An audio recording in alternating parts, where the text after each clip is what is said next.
like clowns. Except for Darkseid. Well, Darkseid isn't immune to all guns. All you need is a neat little Radion bullet. Think of Radion as the new god's kryptonite. Despite all his power, Darkseid is far from invincible. He's had his heart ripped out, his soul stolen by death, and his essence shattered by Superman, singing. Hey, Darkseid, look at this photograph! To this day, even after so many cataclysmic events, the Lord of Apocalypse continues his mission.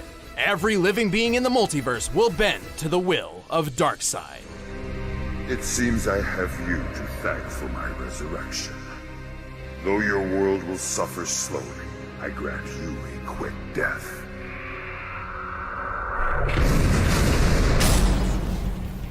All right, the combatants are set. Let's end this debate once and for all. But first, I need something that can sate my godly hunger.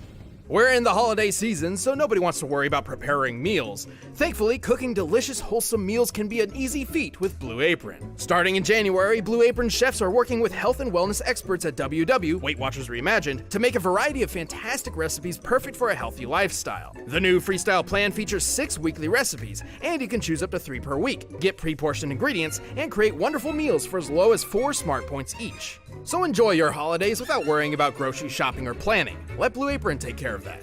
My favorite part is feeling like a master chef, making creative and delicious meals with my own hands. You guys really need to try it out.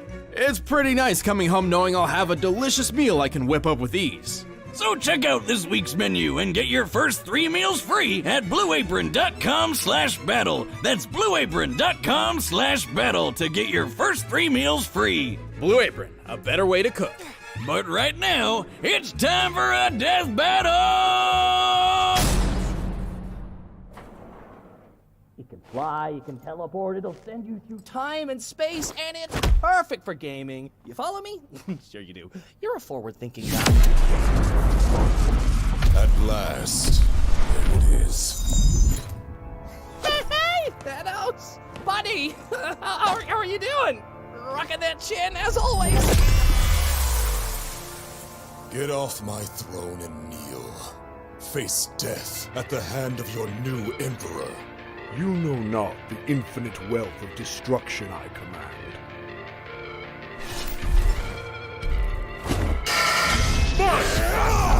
Supreme Emperor, I'm galactic, swiping away your tactics, crushing you under my feet. Hasn't nothing to me, turn the dust to power. Let's punch it in feet, let's go with it. I change reality when I think to the brink of the soul. I own it all. I'm the king of the universe now. Dare strike me. Put a stop to Beg now. for the sweet release of gas. You first. The king.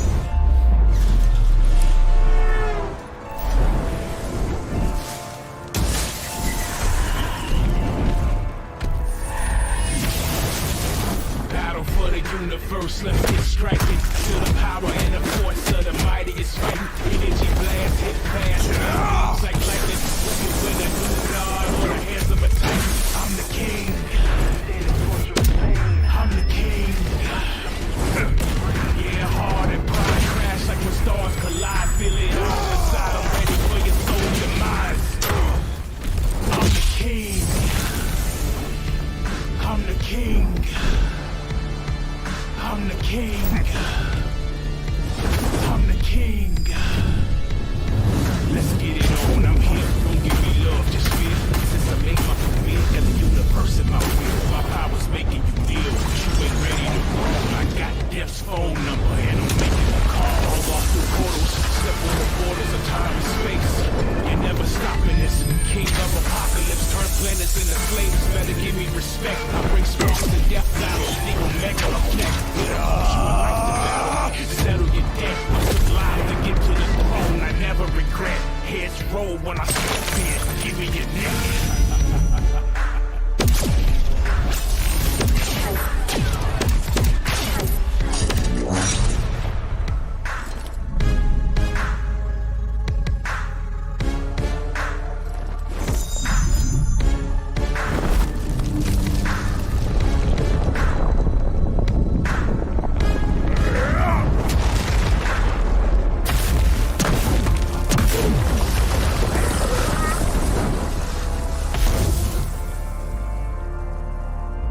am Thanos.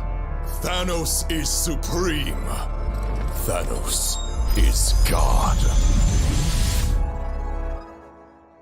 Battle for the universe, let's get striking. Feel the power and the force of the mightiest fight. Energy blast hit fast, our beams like lightning. Who can win a new god or the hands of a titan? I'm the king. I'm the king.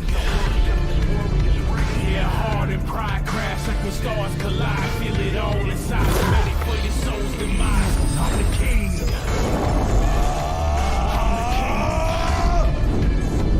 I'm the king.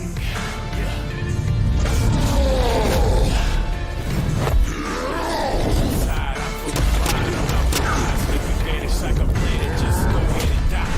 War inside, I'm full of pride. I'm about to rise. Make you vanish like a planet. Just go ahead and die. War inside, I'm full of pride. I'm about to rise. Make you vanish like a planet. Just go ahead and die. War inside, I'm full of pride. I'm about to rise. Make you vanish like a planet. Just go ahead and die.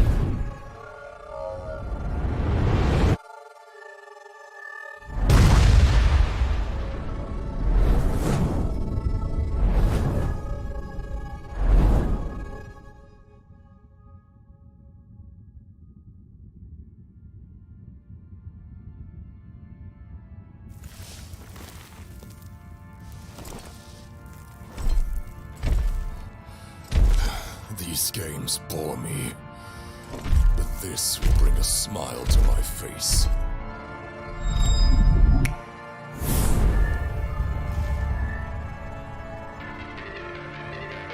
It'll have to wait. Coward! Who are you? Who are you? I'll show you.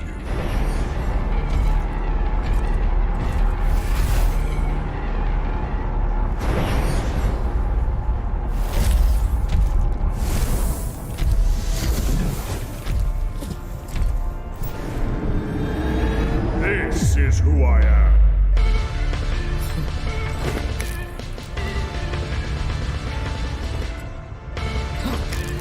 Your reality is far from my own. You have no power here. I am Thanos. I am all things! This is who I am!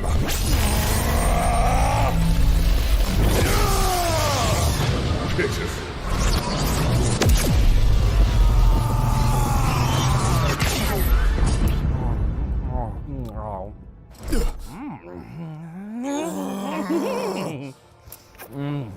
Is he looking at us?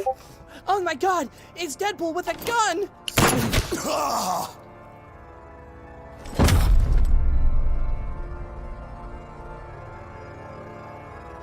Behold, in endless death. So you watching any anime? KO! Oh man, that's the worst way he could have gone out, because now he's gonna be dying over and over and over. Thanos was an incredible foe, especially while wielding the Infinity Gauntlet. Unfortunately, the gauntlet had a fatal flaw. Yeah, that golden glove only works in its own universe, and Darkseid could easily move the fight to new ones with his boomstick tubes. Universe hopping is kind of his thing. The Reed Richards of the Interdimensional Council of Reeds figured this out. Its three founding members, Reed, Reed, and Reed, each possessed Infinity Gauntlets, but discovered that they couldn't work outside of their own universes. The gauntlet had no problem making Darkseid's avatar not feel so good, but since Darkseid's true form was always in the Fourth World universe, Thanos couldn't actually finish him off with the gauntlet. Even if this fight took place in entirely neutral territory, the victor wouldn't change. Thanos' gauntlet wouldn't work, and true Darkseid's presence would actually just destroy everything just by being there. But he didn't just lose because of the gauntlet. He really couldn't keep up with the space golem. Even going toe-to-toe with a being as fast as Silver Surfer was nothing compared to when Darkseid took a trip to the edge of existence. This puts Darkseid almost 28 octillion times faster than Thanos. And his Omega effect scales to the Astro Force, which could equal the Oblivion Bomb's universe-destroying blast. This means the Omega effect and Infinity Gauntlet were both pretty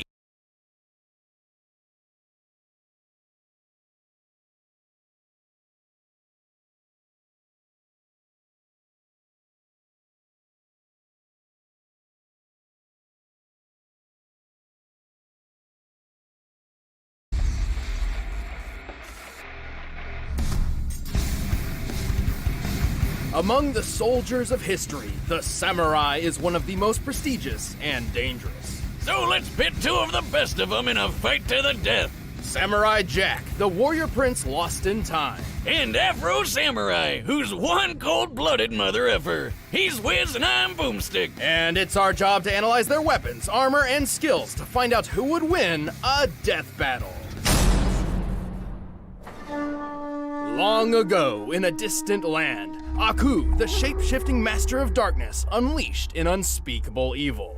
But a foolish samurai warrior wielding a magic sword stepped forth to oppose me. I mean him. And that nameless samurai became known as Jack. Jack was out. Jack. Yo, Jack was Jack. Doesn't really strike fear into your enemies. Young Jack was the son of a Japanese emperor who had imprisoned Aku years before. However, upon Aku's return, the emperor and his army were quickly defeated. The last of all hope remained in the hands of his son. Oh, look how small he is. Well, to prep for beating the snot out of Aku, little Jack traveled the world, training with the best of the best. Most notably, he learned horseback riding from a sheikh, staff fighting in Africa, wrestling from gladiators, axe throwing from a Russian boyar, mounted combat from the Mongols, martial arts from Shaolin monks, And archery from freaking Robin Hood! You know, everyone's favorite talking fox. Ooh, da lolly. Wrong Robin Hood. That's your opinion. Jack's progress was exceptional. At just 8 years old, he defended a whole village from a band of marauders. All before he could even legally drink the good stuff.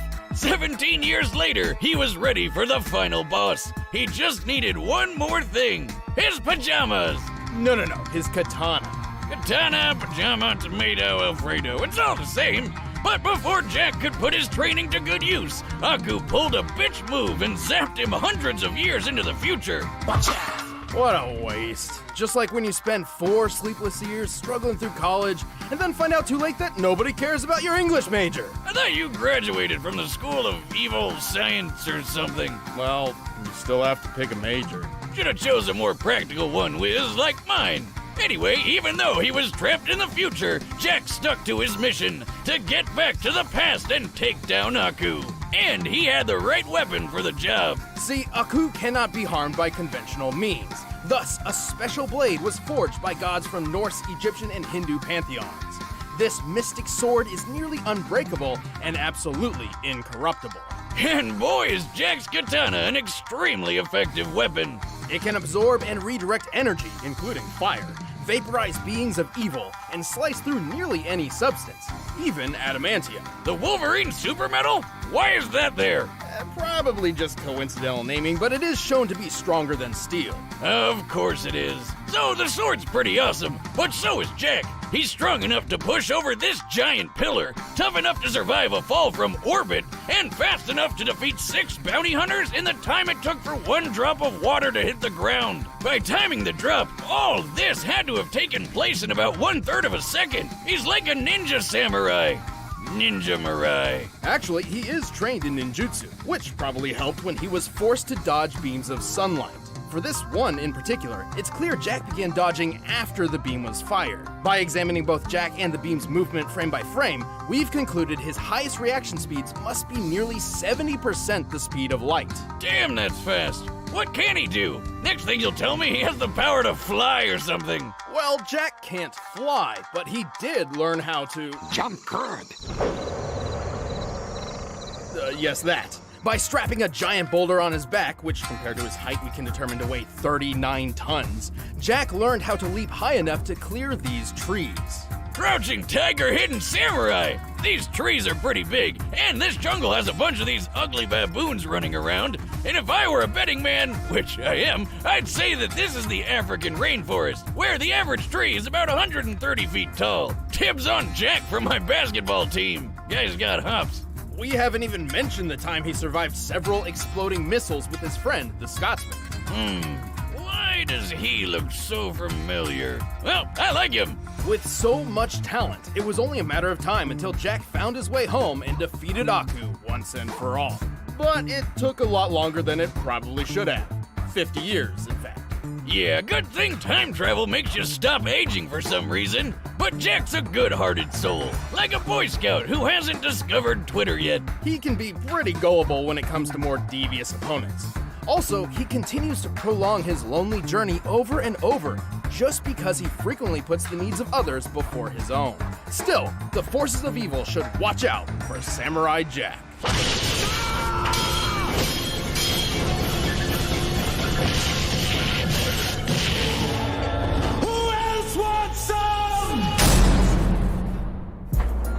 The stories that surround the two sacred headbands are as many as the men who died in their pursuit. What's so special about some strips of headcloth? Legend says they were created by the gods, or they can grant the wearer supernatural powers. But in truth, the headbands only bring pain and loss. Such was the case with Afro Samurai. Wait, did his parents really call him Afro? Talk about setting big expectations. Well, no, it's a nickname, but even if they did, have you seen his dad? I think they knew what to expect. Damn, just look at it. Oh, and hey look, he's got the #1 headband. Here's how this works. The person who wears the #1 headband is said to rule the world, and the only person who can challenge the #1 is whoever possesses the #2. In contrast, anybody can challenge the owner of the #2 for the right to wear that headband, and thus gain the right to challenge the #1. So, like, you just work your way up so that only one guy in the world can challenge you? So where do I get one of these headbands? Then no one will mess with me. Actually, the opposite would probably happen, which young Afro witnessed firsthand when some freak named Justice showed up with the #2 and killed his father right in front of him. Why does this always happen? You know, I always thought parenting was the hardest thing about being a dad, but at this point, I think it's just actually staying alive if your kid's ever gonna do anything great. Or just sticking around for them. Despite knowing that he was effectively creating a future challenger, Justice left Afro alone to mourn his loss. So, of course, Afro swore revenge and started learning swordsmanship under a swordmaster named Swordmaster. Who the hell is naming these people? Through Swordmaster's training of sword mastery, Afro learned the traditional samurai fighting styles of Kenjutsu and Kendo. Kenjutsu is all about how to kill an opponent as fast as possible, while Kendo is more about discipline and being zen and stuff. Naturally, Afro preferred the more kick-ass one. Right, Swordmaster's goal was to refine Afro's body and mind, instilling upon him a sense of honor, or Bushido. But that didn't quite mesh with Afro's thirst for vengeance. So when he found out that Swordmaster had the #2 headband all along, he knew what he had to do. And now he could take down the guy who killed his dad. Alongside his new friend, / burden, Ninja. Oh, come the f*** on! Where'd this guy come from? Now don't we look like shit? How you been, man? Well, it's not entirely clear. He's there, but at the same time, not there. Ninja is believed to be the guardian of the #2 headband, but all he ever really does is talk, and talk some more. He got arrows and grenades and shit! You ain't got no chance, dude! Though it's also possible Ninja is simply a figment of Afro's mind, brought about by psychological stress. You know, I have an imaginary friend. Aren't you a little old for that? Not for Al Gundy. He's a gun who also talks to me. He tells me to do stuff. Okay. Anyway, to be honest, calling Afro a samurai is a bit misleading. He's actually more akin to a ronin, a samurai with no master. And so, with his swordsmanship perfected, Afro wandered the world searching for justice, carrying an arsenal fit for revenge. Including his father's sword. This super long blade has lasted through decades of battle without much issue. Perfect for kicking some ass. He also has a steel comb, which can be a surprisingly effective offensive and defensive tool. And since he doesn't care about that honor BS, he's not afraid to dirty by attacking with his sandals. But while on the road to justice, Afro's #2 headband attracted all manner of dangerous enemies. Luckily, he's more than capable of dealing with each and every one of them. He's strong enough to cut other swords in half, throw his sheath through another guy's throat, and even tear off metal arms. Pretty impressive, as many modern metals have tensile strength as high as 80,000 pounds per square inch. Afro is fast enough to cut bullets out of thin air, and even a laser beam. I should note that it's not a plasma-based beam. It bounces off reflective surfaces, doesn't explode upon contact, and it's literally labeled a laser. This means Afro blocked a beam that moved as fast as light, more than 670 million miles per hour. Get this, that laser beam came from a robot version of Afro. Talk about metal! This Afro droid could easily smash up a car, and our boy Afro just tore it apart! He's survived getting hit by rockets, including this RPG that fragmented a giant cliff face. RPG in a backpack? I think I smell math coming. This tree nearby is most likely a Japanese mountain ash, which can sometimes grow as high as 30 feet. With that in mind, we compared its height to the fragmentation created by the explosion, and compared the resulting surface area to the shear force for granite. With this, we deduced the RPG's highest possible explosive yield must be around 72 tons of TNT. Damn, what kind of mega rocket launcher are these guys packing? And where do I get it? Many stood in his way, and Afro didn't get through them all unscathed. But by the end, he cut down justice, took his revenge in hand, and proved to the world that Afro Samurai is #1. Why you gotta kill all my men? Why you gotta kill me? Nothing personal. It's just revenge. All right, the combatants are set. Let's end this debate once and for all. But first, looking at these swords makes me want to sharpen my knives for my Blue Apron meal tonight. By now, you've probably heard of Blue Apron, the leading meal kit delivery service in the US. But did you know about all the different kinds of delicious foods you can make? Like the honey chipotle glazed chicken with poblano and lime rice. There's plenty to choose from, since they offer 12 new recipes each week. All you have to do is choose the 2, 3, or 4 that sound best to you, and they deliver it right to your door. Plus, it's super simple to cook. It's got easy-to-follow instructions and perfectly proportioned ingredients. They're non-GMO, and the meat has no added hormones. My favorite part is feeling like a master chef, making creative and delicious meals with my own hands. You guys really need to try it out. It's pretty nice coming home knowing I'll have a delicious meal I can whip up with ease. So check out this week's menu and get your first 3 meals free at blueapron.com/battle. That's blueapron.com/battle to get your first 3 meals free. But right now, it's time for a death battle!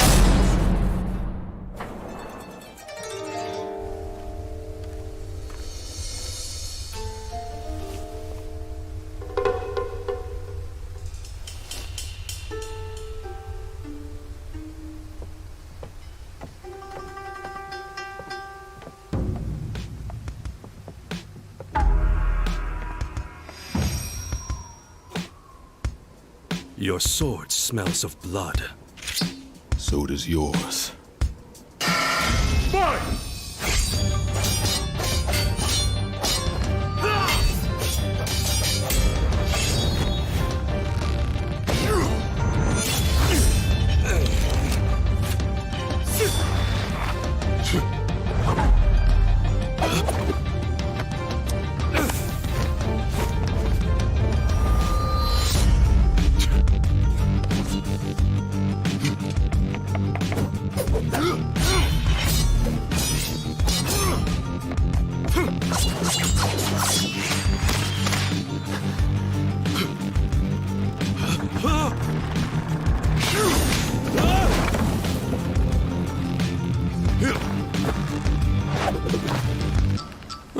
You jump good. Oh, thank you?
Samurai Jack.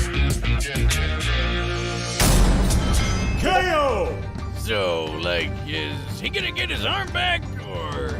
Afro was an exceptional warrior, and his skills would absolutely dominate most sword fights. However, Jack has had a lot of experience with opponents who fight dirty, and Afro could not stand up to his physical superiority. Yeah, Afro never showed strength like how Jack lifted that 39-ton boulder. Jack could react as fast as 70% the speed of light. Afro did block that light speed laser beam, but based on the distance between him and the Afro droid, he only needed to react around 21% the speed of light to do this, still putting him at impressive relativistic speeds, but not even half as quick as Jack. Also, while Afro survived that mega-sized RPG explosion, don't forget how Jack survived a fall from orbit. While it does seem the spacesuit was responsible for Jack's surviving re-entry, it certainly can't be held solely accountable for the final impact. Starting his descent from the Kármán line, or the boundary between Earth's atmosphere and space, Jack covered a distance of 62 miles in just under 7 seconds, moving well over terminal velocity. Thanks to being propelled by exploding space speed. Which means his top velocity was approximately 37,000 miles per hour.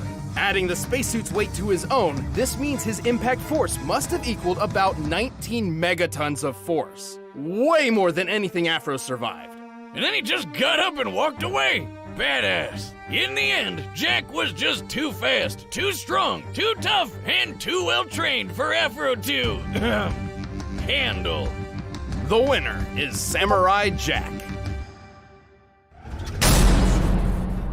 Thanks for watching. If you guys want exclusive commentary on the episode, just click that little box right over there. And if you want the battle music from this episode, you can get it by clicking the link in the description.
you.